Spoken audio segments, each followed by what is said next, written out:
વલસાડના ધરમપુર તાલુકાના એવા અંતરિયાળ ગામે જ્યાં આધુનિક મશીનો ફેલ છે અને વર્ષો જૂની માનવતા આજે પણ લોટની જેમ વેળાઈને સુવાસ ફેલાવી રહી છે.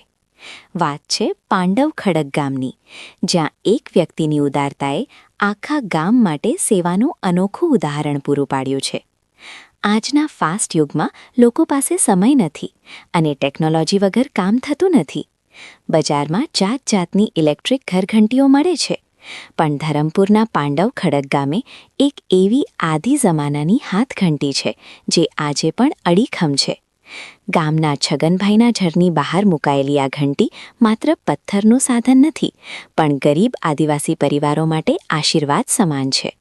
જે દીકરીઓ કે માતાઓ પાસે લોટ દળાવવા માટે કે દાળ પાડવા માટે શહેરમાં જવાની સગવડ નથી અથવા પૈસા નથી, તેમના માટે આ ઘંટી 24 કલાક ખુલ્લી રહે છે.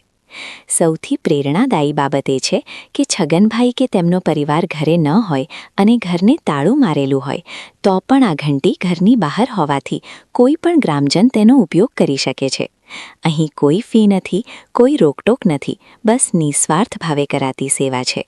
જ્યાં લોકો નાની વાતમાં સ્વાર્થ શોધતા હોય, ત્યાં પાંડવ ખડક ગામની આ હાથઘંટી અને છગનભાઈની ઉમદા ભાવના એ સાબિત કરે છે કે માનવતા આજે પણ જીવંત છે.